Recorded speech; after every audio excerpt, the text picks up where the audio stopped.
Olá, seja muito bem-vindo ao meu canal. Eu sou Luana, assistente social, funcionária pública efetiva, trabalhadora do SUAS e CEO da Social Work na prática. E a nossa aula de hoje é o assistente social no CRAS. Nós vamos falar de uma forma clara e objetiva sobre o trabalho do assistente social nos centros de referência da assistência social. E qual que é o primeiro ponto que nós precisamos entender e dominar? Gente, a assistência social, ela é dividida em níveis de complexidade. Nós temos a proteção social básica e nós temos a proteção social especial. Na proteção social básica, na qual se encontra os CRAS, os Centros de Referência de Assistência Social, ela vai trabalhar, gente, com a prevenção, né? É os 3 P's, prevenção, proativo, né? E ele vai prevenir as situações de risco, as situações de violência, negligência. Então a gente vai trabalhar com essa prevenção, com essa promoção do nosso usuário ali, do ser humano ali dentro do território. E, gente, nós vamos trabalhar com as famílias que ainda não tiveram o seu vínculo familiar rompido. Ou seja, existe uma situação de vulnerabilidade ali dentro daquele âmbito familiar, mas ainda existe um vínculo familiar que não foi rompido, tá? Ou seja, são situações que ainda que não são identificadas como negligências, né? E esse é o trabalho que nós realizamos dentro do CRAS, com essas famílias dentro do território. E nós temos a proteção social especial, que é realizada, né, pelos equipamentos, principalmente pelo equipamento do CREAS, do Centro de Referência Especializada da Assistência Social, né? E ela vai ofertar um serviço especializado para trabalhar com as situações de negligência, com as situações de vínculos rompidos, com as situações de risco. Ou seja, é quando já houve ali, né, gente, uma violação do direito, tá? Então, são situações de risco, são situações que tiveram um agravamento e acabaram culminando, né, chegando ali para a equipe técnica do CREAS. Então, esse é o trabalho realizado principalmente pelo CREAS, né, quando já houve uma violação de direitos. Então, nós temos aí essas duas complexidades, a proteção social básica e a proteção social especial, tá? Mas, gente, então vamos lá, vamos entender um pouquinho então do que é o CRAS, né? O CRAS, gente, é o Centro de Referência da Assistência Social. Ele vai trabalhar o objetivo principal do CRAS é trabalhar com as famílias dentro do território.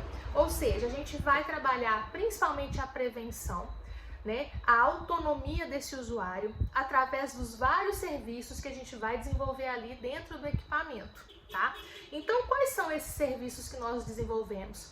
A acolhida, a visita domiciliar, os grupos do PAIF, os grupos do serviço de convivência, o atendimento particularizado, os encaminhamentos. Então, todos esses serviços nós vamos desenvolver com as famílias dentro do território, ou seja, o CRAS ele está localizado ali no território de maior vulnerabilidade. Então, nós vamos para perto desse público, desse usuário, para que a gente entenda o contexto em que ele está inserido e para que a gente consiga trabalhar essa autonomia dele dentro ali do seu território, dentro da sua comunidade. E aí, gente, o primeiro passo que nós precisamos saber, que nós precisamos desenvolver quando nós vamos ali iniciar o nosso trabalho no CRAS, qual é? Conhecer o nosso território. É importantíssimo que o técnico, que o profissional, ele conheça o seu território. Por quê, gente? Porque nós vamos trabalhar o usuário ali, dentro da comunidade. E é importante que a gente conheça o território, é importante que a gente conheça as vulnerabilidades e as potencialidades daquele território, porque nós vamos trabalhar a família a partir disso. Nós vamos identificar ali o que tem de potencialidade, identificar o que tem de vulnerabilidade, para que a gente consiga, né, dentro do nosso plano de acompanhamento familiar, trabalhar isso com as famílias. Então, por isso é tão importante a gente conhecer o território. Eu preciso saber quais são as dificuldades enfrentadas pelo usuário. Eu preciso saber quais são as instituições presentes ali. Eu preciso saber como funciona a rede socioassistencial, bem como as outras políticas públicas. Porque como que eu vou fazer um encaminhamento se eu não sei se dentro do meu território existe um CAPS, por exemplo? Se eu não sei quais são as escolas do meu território? Ou até mesmo como funciona, né, qual o protocolo, o fluxo de funcionamento ali do posto de saúde que está dentro do meu território. Então, tudo isso é importante. O primeiro passo, quando eu for trabalhar no CRAS, quando eu for iniciar o meu trabalho ali dentro do equipamento, é conhecer esse território, conhecer a rede socioassistencial, conhecer todas as instituições que estão presentes ali, conhecer quais são as minhas vulnerabilidades dentro daquele território. É um alto índice de tráfico de drogas, é um alto índice de trabalho infantil, é um alto índice de adolescentes grávidas, de gravidez na adolescência. Então eu preciso fazer esse diagnóstico do território, porque a partir de então, gente, eu vou trabalhar focado nisso, porque não adianta eu tentar trabalhar algo que não é uma vulnerabilidade ali no território. Nós precisamos trabalhar as fraquezas utilizando as potencialidades, né? Ou seja, utilizando ali as instituições, utilizando a rede de apoio, utilizando todos os serviços disponíveis, porque nós não trabalhamos sozinhos, né? Não existe uma política de assistência que realiza um trabalho sozinha. Nós precisamos das outras políticas públicas para complementarem o nosso trabalho. Uma complementa a outra.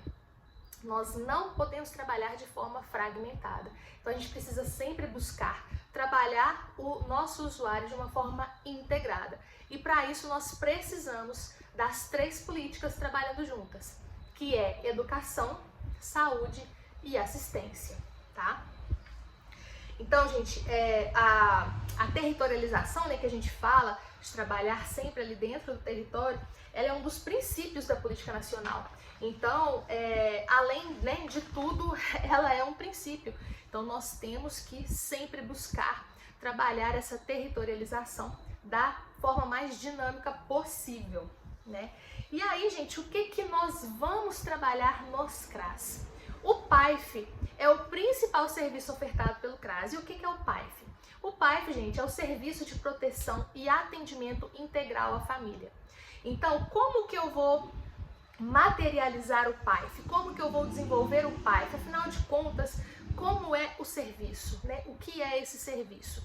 Então, gente, é um conjunto de procedimentos realizados, né? Então, todos esses serviços, todos esses atendimentos que eu falei anteriormente, eles vão materializar o PAIF. Então, o que é, né? Aqui, ó, nós vamos contribuir para quê?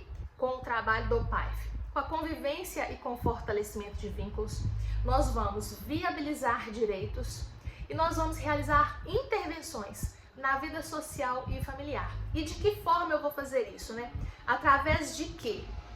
Aí é que vem, né? A acolhida, o atendimento particularizado, né? A execução dos grupos, as visitas domiciliares, os encaminhamentos, as ações comunitárias, a concessão dos benefícios eventuais.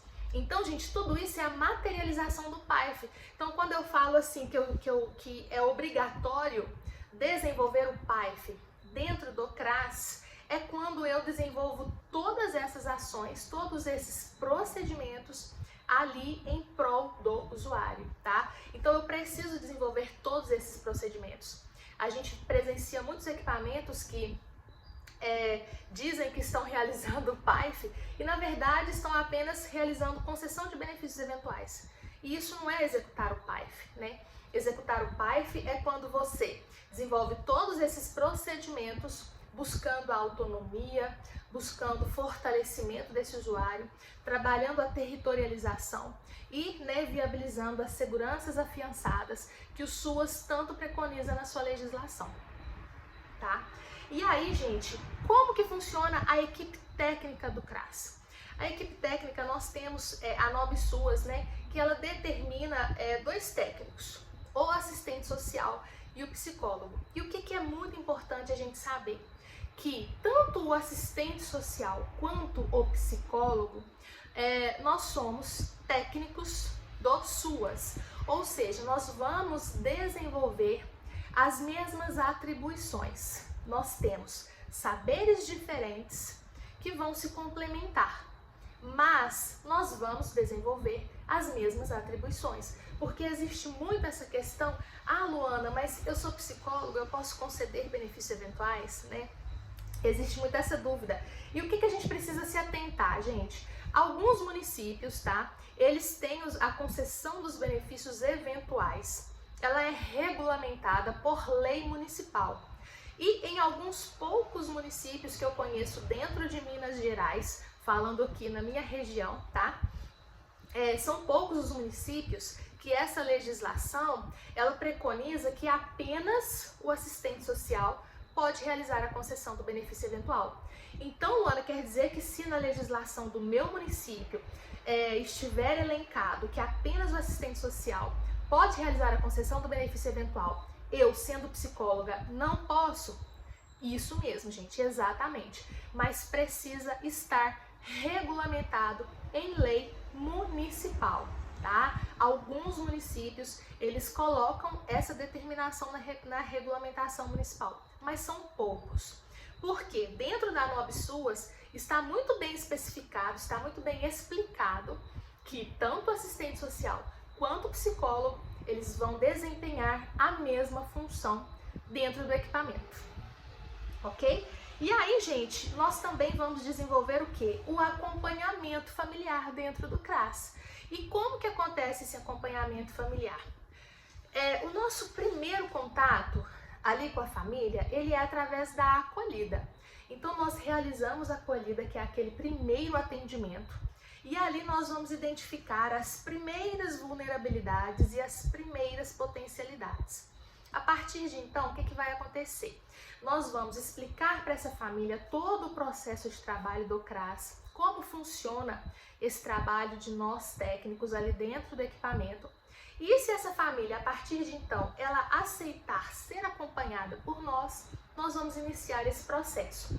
Então, nós vamos fazer a visita domiciliar, vamos conhecer um pouco mais da rotina dessa família, vamos conhecer um pouco mais do território que ela se encontra, que ela está inserida, e aí nós vamos identificar as vulnerabilidades e as potencialidades. E a partir de então nós vamos construir junto com essa família um plano de acompanhamento familiar. E nesse plano, o que a gente vai colocar? As informações básicas da família, composição familiar, né? Número de cadastro, número de NIS. Vamos colocar também essas potencialidades e essas vulnerabilidades, e nós vamos colocar quais ações nós vamos desenvolver com essa família para que ela consiga sair daquela situação de vulnerabilidade, consiga retomar uma autonomia e consiga ter uma qualidade de vida. Então eu vou dar alguns exemplos ali de ações que nós podemos colocar. A gente está fazendo atendimento e identificou que a família não tem documentação civil. Então essa pode ser uma das ações. A gente também identificou que aquela família ela é perfil para receber o Bolsa Família, mas não está recebendo. Então nós vamos viabilizar a inclusão dessa família no cadastro único para que ela futuramente seja uma beneficiária do Bolsa Família. Luana, a gente também identificou que tem um adolescente que ele pode ser inserido no Jovem Aprendiz. Mais uma ação que a gente vai fazer também, colocar ali nas metas para essa família. E aí, gente, esse plano, essas metas, né, essas ações, elas podem ser modificadas a qualquer momento, tá? E nós vamos realizar uma avaliação desse plano a cada 6 meses. E caso essa família não esteja evoluindo, não tenha aderido às ações propostas, o que a gente vai fazer? A gente vai revisar esse plano com a família e a gente vai mudar ali as estratégias. Então, gente, é isso. Eu queria trazer para vocês um pouquinho sobre o assistente social do CRAS. Eu espero que vocês tenham gostado. Deixem aqui os comentários, deixem aqui as dúvidas. Não se esqueçam de curtir esse vídeo para que eu possa trazer mais e mais conteúdos para vocês. Tchau, tchau e até a próxima!